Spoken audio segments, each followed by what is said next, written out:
Hello, everyone, and welcome to a very special edition of Sleep and Relax ASMR. Today we celebrate 500 episodes, and I thought it would be nice to ramble about it and relive some of the early days of the podcast and thank you guys and just have some, good old ASMR fun as I ramble about nonsense. Now, I think for the 400th episode celebration, I started off by just conceptualizing 400 units of anything. And it's where I want to start today. Except instead of conceptualizing 400 grains of rice, for example, just conceptualize 500 grains of rice, 500 kittens, 500 stories on a building. It's quite a lot. And I'm so thrilled to have been able to make so much content, and I really didn't expect to get to this point. I am very happy that I've gotten to this point. It was, I was just interested in starting podcasts for a while, and originally I wanted to start a podcast about business and startups. And the whole concept of that podcast would be news in the startup world, e-commerce, tech, etc. And I was going to name it The Daily Startup Show, which, to my surprise, is not taken. There is, however, a site called Startup Daily that focuses on startup insights and advice for companies in Australia and New Zealand. And for some reason, when I click on the website, my brother, I don't have a brother. Although I would have loved to have a brother. I bring this up to my mother, not all the time because that would be really exaggerating, but especially when I was younger, because there were two brothers that lived in my neighborhood. Lewis was one, and the other was, I want to say Martin. Marty or Marvin or something with an M. And I just love, they would play baseball on the same team. They would, just it always made me want to have, a brother to. Anyway, I don't have a brother. What I was going to say is, for some reason, when I click on the website, my browser doesn't allow me to access it. So perhaps the site is down. Rest in peace, the Daily Startup, if this is the case. Oh, wait, no. Okay, no, hold on. I clicked on another website that has a similar URL, but it wasn't the right one. Okay, Startup Daily. You guys are still around. Congrats. That's awesome. Some articles I see here are titled How to Succeed in Business and How Can You Improve Employee Performance. Well, I'd like to learn about how to succeed in business. So I'm going to give a little click on this article here. And I'm sure you would also like to learn how to succeed in business. And for that reason, I'm going to read some of this article for you. So let's learn together, courtesy of startupdaily.au. Running a business is a risk that an entrepreneur takes, but it is one that is sure to have many benefits as well in the long run. However, to take the risk and continue jumping through different hurdles is certainly tough and challenging. So here are some ways you can succeed in business if you were to take them into account. 1. Have a set mind. They say that if you put your mind into something, you can easily succeed. You can easily succeed because it is your mind that controls everything else. So believe that you would succeed in the first place. The more positive you think, the more likely you are to actually achieve it. In addition to that, you need to also work hard to make this belief come true. In time, you will realize that you have come a long way in achieving all that you have planned. 2. Dream big. There is a common saying that you need to always aim for the stars, so that if you fail to reach it, you at least reach the moon. Similarly, in business too, you need to aim big. Think of all the possible things you could achieve and do, and take baby steps to make them real. This way, little by little, you will get closer to achieving even the wildest dreams that everyone would have said you could achieve. I'll take a brief pause here. For me, all this sounds good. This is the kind of, yes man, encouraging lingo that people use. And I'm not saying it's wrong. I'm not saying I disagree. But for me, the idea of have a set mind and dream big, it's not practical in terms of, an actionable step. I know someone, obviously I'm not going to name names, but I do know someone that he has basically dedicated himself to being a sort of one of these like business coaches or whatever, lifestyle coach, business coach, motivational speaker. And he is a good speaker. He is, I think, a really well-intentioned person. I think he's a good guy, and I think he's very bright.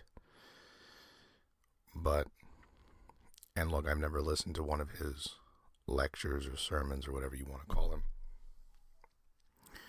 But for me, it's a little strange that a motivational speaker is trying to motivate a crowd, and I don't know if he sells anything else. But, I knew him from college. And, it's not like he really accomplished anything that amazing during our studies there. And he was a good student, no doubt. I have no reason to dislike the guy on a personal level. I think he's, again, a very good person. And I think he means well, and he's just trying to carve a career for himself. But I've just always found it strange because the advice that he'll give from the very brief clips that I've seen on social media, stuff like this, it's, dream big, it's this, it's that, and then, it's kind of like, I find that it's not that practical, or it can't be that practical, because number one, if you just have a yes man kind of giving you the information that you want to hear, such as dream big, you can achieve it, it is important to have a positive mindset. I'm certainly not going to argue the opposite. For me, it is very, very important. You need to have a positive mindset with everything you do in order to succeed. I just take exception to the idea of someone asking you to pay them to give you, this hype, this yes mentality, this can-do mentality. And so again, during our time in college, I think he was a president of an association. It might have been the Small Business Association or Startup Association, something like that. Entrepreneurship Association. And again, it's not as if he, because I would participate in that group from time to time. I wasn't a full member. I would just attend the events and all that.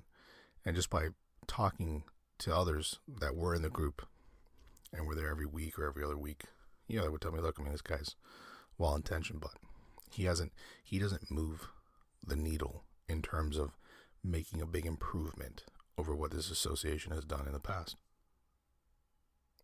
But you would talk to this guy, and he would use, these kind of keywords that were trendy, and we want to do this, we want to get involved in this technology, whatever the hot technology was at that time, probably like virtual reality or, crypto or something like that.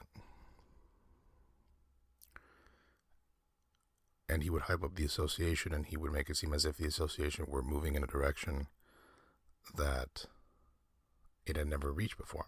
It's not really true. It's not really. So all this is to say, nice guy. But then after college, he, I think he started doing a sales job for someone. He was only there for about 3 months.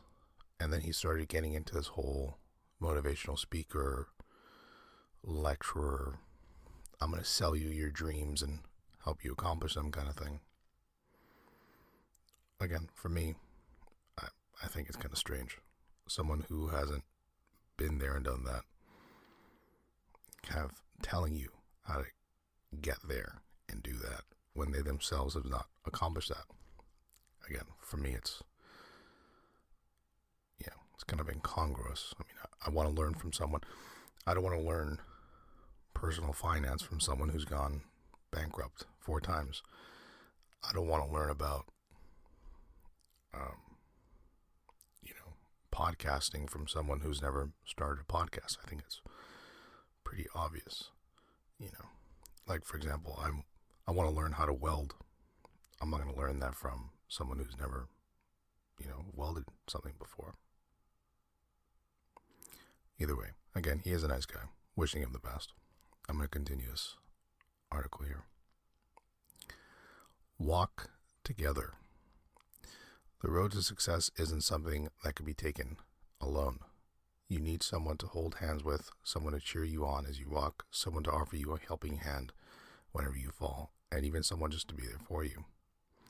Understand that a couple of these someones are actually your employees, so treat them right. Instead of bossing them around, work with them and learn through your mistakes. This way you can taste the fruit of success much sooner than any other. So, I agree with the premise overall. I just think, for me, I'm more practical. As someone who has tried my hand at various projects for fun and for business and all that, just because I've always liked to tinker with new ideas. I don't like to, when I get involved in a hobby or I discover a new passion, or I want to learn a new skill, typically I try to apply it in a real sense. I would say here, before you actually do something, I think you should try to work for someone who's, again, been there and done that and see how they handle things. But, perhaps the article is just assuming that you have the know-how to accomplish this. You just need good people by your side, good employees that you treat right to get there. Could be true. Make everyone involved. Organization hierarchies of today mostly are built on a basis where those at the top boss and those at the bottom work really hard. Don't be that kind. Instead, get everyone involved and remove such thoughts from the minds of the people by asking those at the top to help and work with those at the bottom.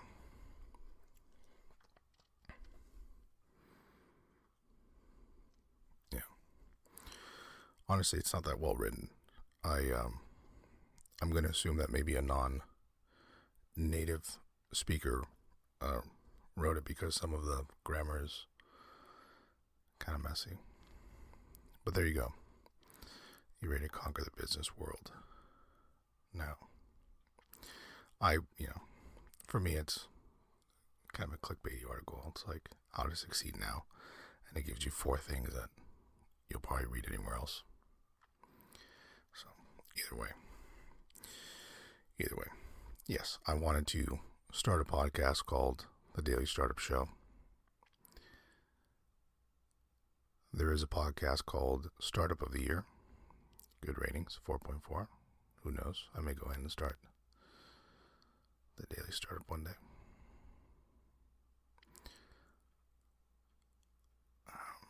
If I had to make another podcast right now, or if I had to pick another podcast, it would probably be a real estate show. Not that I know much about it, but I'd like to get into it sometime in the next few years in some capacity. I sort of struggle with listening to things for just pure entertainment. I do struggle with this. I'm always eager to learn and do things, and that kind of impedes my ability to take a step back and enjoy a dumb show or a silly podcast from time to time. And I really do think it's part of the reason why I gravitated towards sleep and relax ASMR, because it forces me to be a bit creative and make content that I can listen to, that I want to listen to, in order just to unwind and just chill out a little bit. Occasionally I'll get into podcasts about like pop culture. While Game of Thrones was going on, I was listening to the show Bend the Knee, where they would basically, preview and review episodes on the show. And, I got into that for a little while, and it just kind of helps me keep my mind off things. But I don't know why. I just struggle with, unplugging. I'm always thinking, even in my time off, there's always something else I can do. Whether it's for the podcast, whether it's for work. The only times I'm able to really, totally unplug is if I'm at a family event. So if I'm actually with family, or if I'm with friends that I'm very close with, I am able usually to just not worry about, getting something done or a deadline or anything like that. I'm able to just focus on, enjoying my time with them. But if I'm by myself on a Saturday afternoon, then I'm not concerned about really exploring Netflix or anything like that. I'm more just concerned with trying to advance whatever project is top of mind. Which does include, in the house as well. It might be something as simple as cleaning up around the house and, doing some things that I've wanted to do for a few months. But yeah, that's, again, I think a big reason why I wanted to start Sleep and Relax ASMR, because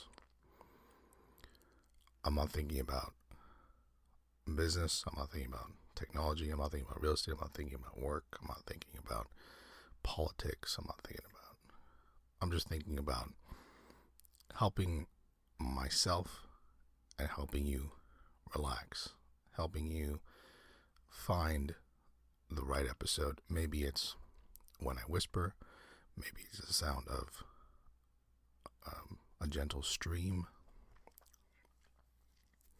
maybe it's the sound of footsteps along a snowy pathway, maybe it's me just speaking the way I am regularly, just to have a voice to kind of cling on to and listen to as, he just rambles, and so your mind is allowed to just kind of doze off. So,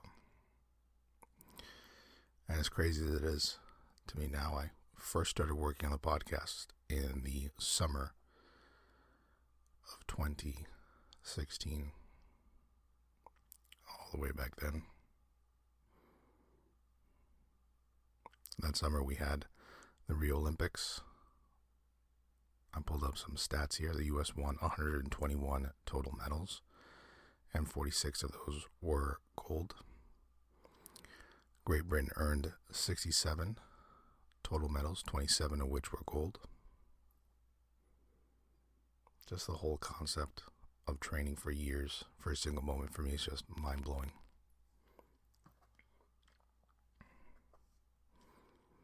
Just think about training 6 days a week, competing and qualifying, actually qualifying, and then making it to the Olympics. And to have everything you've ever worked for over the past few years, if not entire lifetime, just stare you right in the face. I think about Netflix had a mini-series called Losers. I'm not sure if they did more seasons or what they did with it. But one of the figures that they follow in one episode is a French ice skater. I think her first name was Surya, I think her name was. And I forgot her last name, Surya. And fantastic ice skater, obviously, very talented from a young age. And, her goal from the time she's basically, 13, 14, 15 is to become an Olympic level figure skater and represent her country and go for gold. And I think she was only 18 during the first Olympics, or 16, the first Olympics that she competed in. And I think those Olympics she placed bronze, I think. Of course, 4 years go by, 4 years of qualifying, 4 years of training, 4 years of focusing on one single task, which is to win gold. And I think the next Olympics, she also wins silver or gold, or silver or bronze, one of the two. She just finishes outside the top 3. And then same thing, 4 years go by, and now she's at a point where she's kind of reaching, a point in her career where maybe she's thinking about moving on to something else. And I think same thing. I think she placed silver. I might be mixing up the events. It might have been she competed in 2 Olympics, and then another one was, a world championship of figure skating, not necessarily the Olympics. But for me, it really put into perspective this idea of someone working from the time that they're a child and to try and actually accomplish something, that with that one focus, and to be able to just kind of stick to that idea, stick to that task, and actually break through. I mean, it takes a really special kind of person to be able to take that on and really succeed. But with this, I am going to go ahead and dismount the 500th episode celebration ramble, because A, I really don't know where to go from here, and B, I can hear not one but 2 neighbors starting to cut their lawn, and the last thing I want to do is receive an email about how terrible the audio sounds about 20 minutes or so in. Before I go, I do want to say thank you for listening, whether you've been listening to the podcast for the last few years or whether this is your first episode. Thank you for giving this podcast a chance, and I'm just so grateful that I'm able to do this little, almost got caught up there. I tripped over myself. It was like it was like a verbal, I guess it was a stutter, but it was more like a verbal tripping over my own shoelaces. I am grateful that I'm able to do this fun little show and have people enjoy it. I'm happy to get to 500, but I'm even more excited to see what the next 500 have in store for us. Jeez, I'm really dismounting here poorly. But that's all for this episode. If you'd like to get in touch with me, you can email the show, hello@sleepandrelaxasmr.com. Thanks as always for listening, and take care.